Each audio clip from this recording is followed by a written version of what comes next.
बिस्मिल्लाहिर्रहमानिर्रहीम। अस्सलामुअलैकुम। Computing methods semester 5th lecture 2।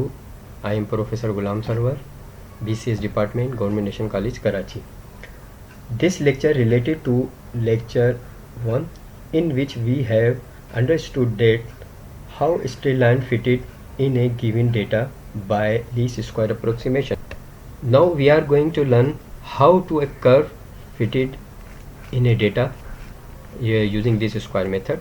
So starting, least square polynomials means curve fitting.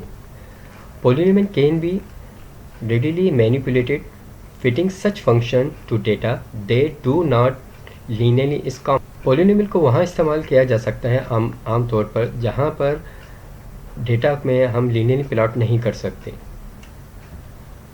In the development we use n small n as the degree of the polynomial and capital N as the number of data pairs. यहाँ पर जो हम small n को हम degree of polynomial यानी कितनी degree की polynomial बना रहे हैं या इसमें फिट करेंगे. सेकंड डिग्री की, थर्ड डिग्री की. अगर सेकंड डिग्री की होगी तो हमारे पास क्वाड्रेटिक इक्वेशन हो जाएगी. थर्ड डिग्री की होगी तो हमारे पास क्यूबिक इक्वेशन की हो जाएगी. लेकिन यहाँ पर जो है हम एक जनरलाइज फार्मूला बनाएंगे कि जिस तरह हमें डेटा गिवन होगा उसी तरीके से हम देखेंगे कि हमारे पास क्वाड्रेटिक इक्वेशन फिट हो रही है या क्यूबिक हो रही है. तो इसके लिए obviously if capital N is equal to small n plus 1 the polynomial passes exactly through each point and the method discuss earlier. So we will always have capital N greater than n plus 1 in the following. हम यहाँ पे जो method इस्तेमाल करते हैं इसमें capital N हमेशा small n जो कि हमें पता है डिग्री ऑफ पोलिनोमियल है, इससे 1 ग्रेटर होगा. और इसको इस्तेमाल करने से हमें ये भी फ़ायदा है कि यहाँ पर ज़्यादा से ज़्यादा जो है हमारे पास कर्व जो है वो डेटा पॉइंट्स के अंदर फिट होता जाएगा. We assume the functional relationship y is equal to a0 plus a1x plus a2x square plus and so on an x power n. ये हमारे पास यहाँ पर जो है पोलिनोमियल की जनरल इक्वेशन है जो कि हम पहले भी यहाँ एक इस्तेमाल कर चुके थे. Y i is equal to a x i plus b. ये इक्वेशन जो है हमने ये इक्वेशन कहाँ इस्तेमाल की थी? हमने पिछले लेक्चर 1 में इस्तेमाल की थी जब हमने लीनियर डेटा में यानी हमने लीनियर इक्वेशन पुट की थी हमने. तो यहाँ पर इस इक्वेशन को हमने तो लिया था कि हमने एक स्ट्रेट लाइन फिट की थी. अब हमें कर्व फिट करना है तो यहाँ पे हम पोलिनोमियल फिट कर रहे हैं.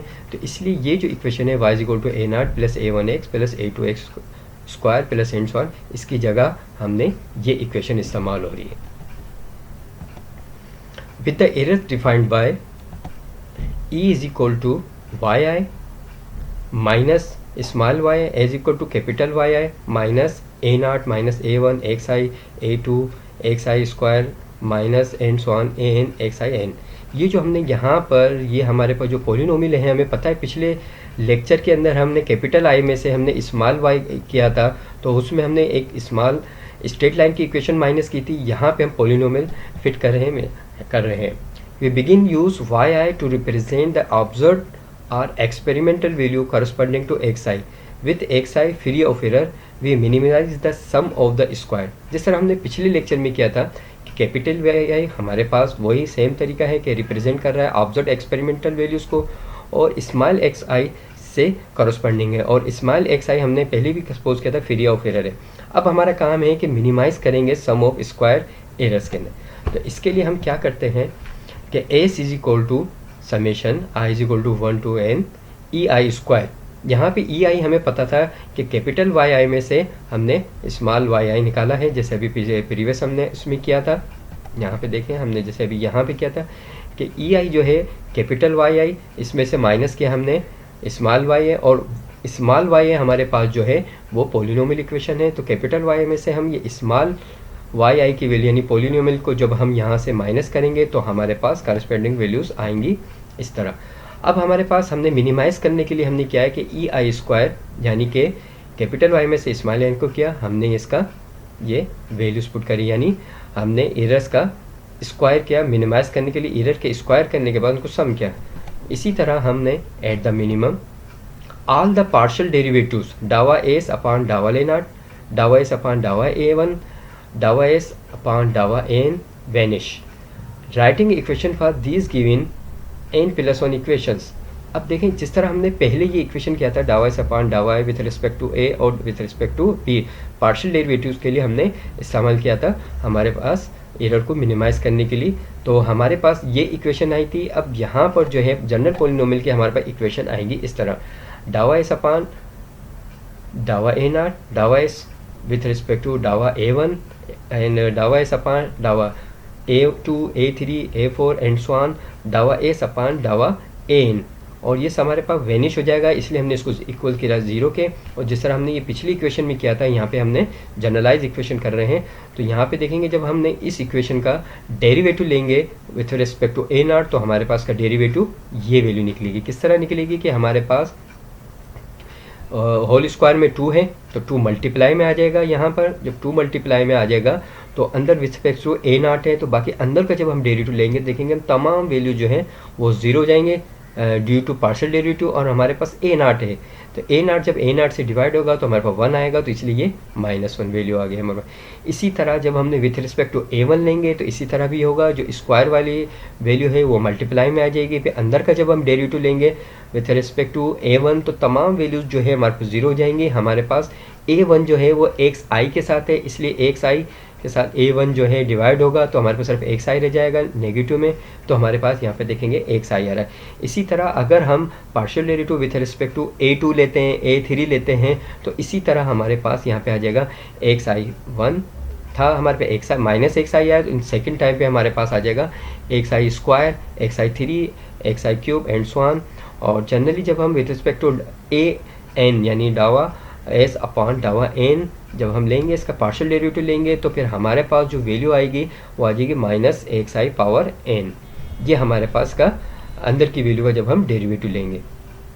अब इससे आगे क्या करना है हमें कि हम देखते हैं कि पिछली दफ़ा जो हमने जनरल इक्वेशन दी थी a x i plus b sum of x i is equal to sum of x y, ये हमारे पास नॉर्मल इक्वेशन बनी थी। यहाँ पर हम क्या करेंगे, divide each by -2 and rearranging gives the n + 1 normal equation to be solve simultaneously. तो हम देखेंगे यहाँ पर ये इक्वेशन आ गई। किस तरह इक्वेशन आई, जिस तरह हमने ये पिछली इक्वेशन जो हमने बनाई थी हमारी नॉर्मल इक्वेशन, तो यहाँ पे हमारे पास नॉर्मल इक्वेशन हमारे पास ये आ गई a naught n plus a1 x i plus a2 sum of x i square plus and so on an। अब देखेंगे पिछली लीनियरिटी में जब हम किया था लीस्ट स्क्वायर अप्रोक्सीमेशन में, तो a summation x nought square plus b sum of x i आया था हमारे पास, और यहाँ पे जो था a sum of x i plus b n sum of y i. तो यहाँ पे पहली इक्वेशन इसको चोरी करिए a नॉट n यानी आपके पहले कांस्टेंट वैल्यू आ गई a1 x i plus a2 x आई। इसी तरह इसको जनरलाइज हमने इस तरह कर दिया। अब यहाँ पर हम देखते हैं कि यहाँ पर n की वैल्यू आ गई एक इक्वेशन में, दूसरी वैल्यू में ये हमारे पास चला जाएगा तो हमारे पास a nought sum of x i आ जाएगा a1 x i square plus a2 x i cube and so on, और वाई आई के साथ भी हमारे पास एक्स आई प्रोडक्ट बन जाएगा। नेक्स्ट जब इक्वेशन करेंगे तो हमारे पास देखेंगे एक्स आई के बाद अब हमारे पास एक्स आई स्क्वायर आ जाएगा a नॉट के साथ, a1 के साथ हमारे पास एक्स आई क्यूब आ जाएगा, a2 के साथ एक्स पाई 4 आ जाएगा, इसी तरह एंड सो ऑन हो जाएगा। इससे भी अगली अगर इक्वेशन लाएंगे तो a not summation x i cube आएगा, a1 के साथ x4 आ जाएगा। इसी तरह हम आगे चलते हुए इसको आसानी से याद कर सकते हैं कि हमारे पास किस तरह इसकी इक्वेशन ड्रा हो रही है। अब आगे चलते हैं हम, तो यहाँ पे देखते हैं putting these equation in matrix form. अब हमारे पास दो इक्वेशन होती हैं तो हम साइमल्टेनियसली सॉल्व कर लेते हैं, आसानी से सॉल्व हो जाता है। लेकिन जब एक से ज़्यादा इक्वेशन आ जाए हमारे पास, मिसाल के तौर पे जैसे यहाँ पे हमारे पास कई इक्वेशन बन रही हैं, तो ज़्यादा इक्वेशन को सॉल्व करने के लिए हमारे पास जो मेथड इस्तेमाल होता है उसको मैट्रिक्स मेथड इस्तेमाल करते हैं। तो उससे क्या होता है, मैट्रिक्स मेथड्स में इक्वेशन को सॉल्व करना आसान हो जाता है। तो यहाँ पर हमारे पास ये जो भी जनरल इक्वेशन थी पिछली, उसकी हमने ये मैट्रिक्स फॉर्म बना ली है। मैट्रिक्स फॉर्म में यहाँ पे हमने देखें कोफिशिएंट लिए हैं इसके, और यहाँ पे हमारे पास a नॉट आ गया है, और यहाँ पे राइट साइड पे यानी ax is equal to b वाली फॉर्म आ गई। इसी तरह all the summation in equation 2 and 3, 2 जो हमने पिछले स्लाइड में हमने देखी वो रन फ्रॉम 1 टू n, यानी समेशन की वैल्यू 1 से स्टार्ट हो रही है और n तक चल रही है।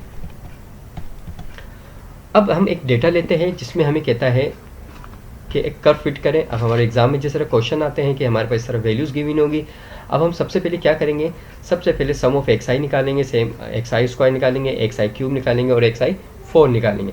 यहाँ पे n की वैल्यू हमारे पास टोटल काउंट करते थे कितने हैं, कैपिटल 1 2 3 4 5 6 7 8 9 10 11 और सम ऑफ वाई आई निकाला हमने पहले, फिर sum of x i y i का हमने प्रोडक्ट निकाला, sum of x i y square, क्योंकि हम कर्व फिटिंग करना चाह रहे हैं।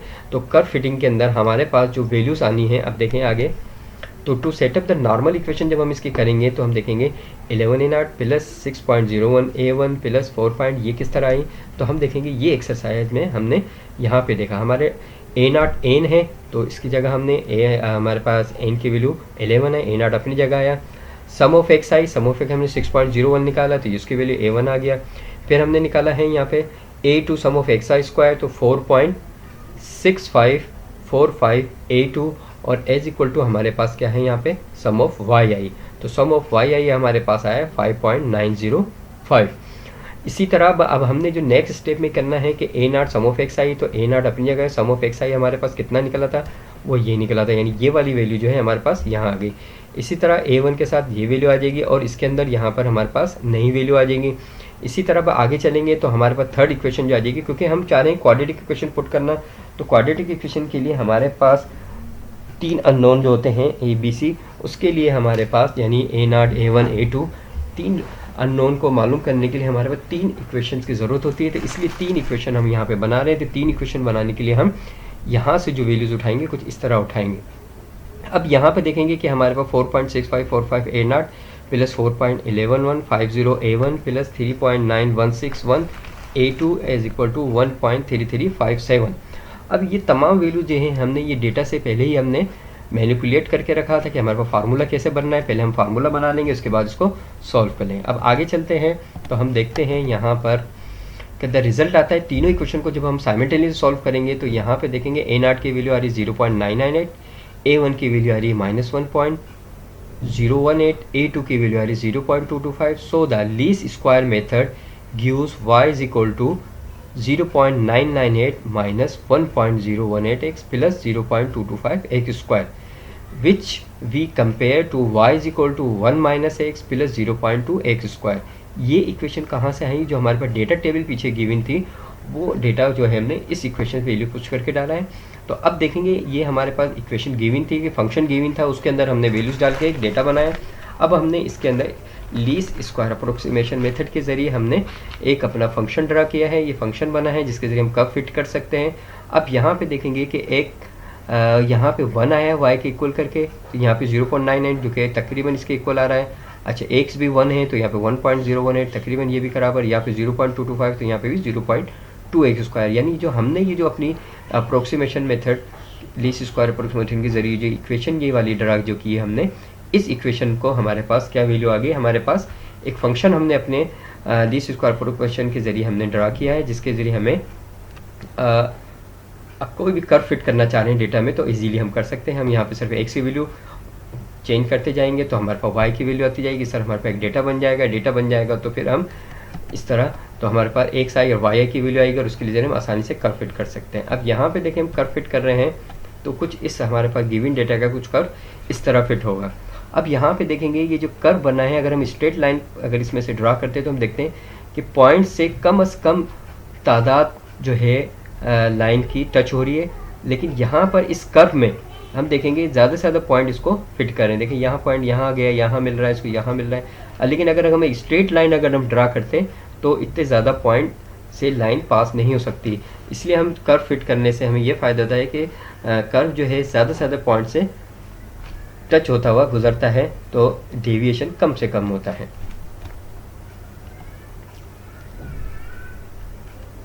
Best of luck. For any query, contact WhatsApp. All students must subscribe for attendance. Prepare yourself for next lecture. Thank you. Allah Hafiz.